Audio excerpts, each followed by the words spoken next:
showed you it's a mean old world. Cute little soldier. Harvoin jos koskaan on lähdetty näin pitkän matkan takaa laulajaa hakemaan näin heikoilla ennakkotiedustelutiedoilla. Tiedossa on tasan se, että tämän päivän kandidaatin nimi on Mitra ja että hän laulaa. Teitä jännittää.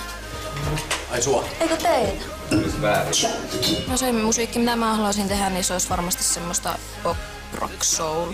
Että se on se, mihin mä oon kasvanut tavallaan niin kiinni siihen musiikkiin. Terve, Jone Nikula. Mauno Varatappi. Mä nyt saat vinkin, että Mitra on hyvä laulamaan. Kuinka hyvä?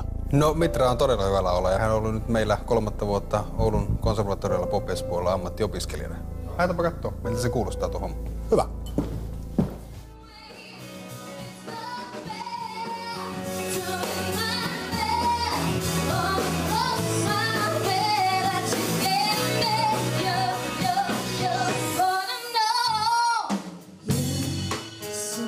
Jännitti ihan hirveästi, kun Jone asteli sisään, mutta ehkä tuli myös semmonen boosti itselle, että nyt meikä näyttää, niin kuin, että mistä tuulee.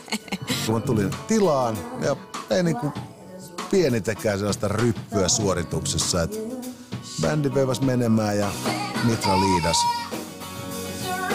Kuuntelin sillä, että nyt tulee Alanis Morissettea sellaisella tavalla, ettei tarvitse ruveta narisemaan.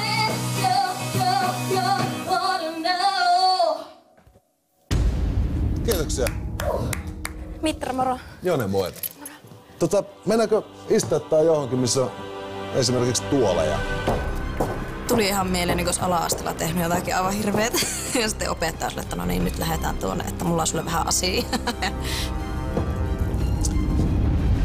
No niin. Nyt on nähty, että laulaminen todellakaan mikään tollanen sunnuntai-harrastus teikäläiselle ole. Ehdin sinä hetken miettiä, että kehtaanko mä edes yrittää vedättää Mitraa, että tässä olisi jotenkin kauheasti nokan koputtamista tässä suorituksessa ja totesin, että en. Munhan pitäisi niin tässä vaiheessa kahden monipolvisesti jotenkin koittaa hitsata teikäläistä, että olisit epävarma siitä, että onko sulla mitään asiaa teatteriviikonloppuun. Jone siinä jotakin poriisi, en muista oikeasti, mä jännitti niin paljon. Teit liian monimutkaiseksi, niin tällä pääsee viettämään erinomaisen pitkää viikonloppua ja pitkiä päiviä. Joten tervetuloa. Kiitos. Kiitoksia. Mitra kyllä vakuutti aika suorat kädeltä, että jopa niin, että ei kehdannut edes yrittää väittää, että siinä olisi ollut kaasti nokan koputtamista. Mä oon valmis.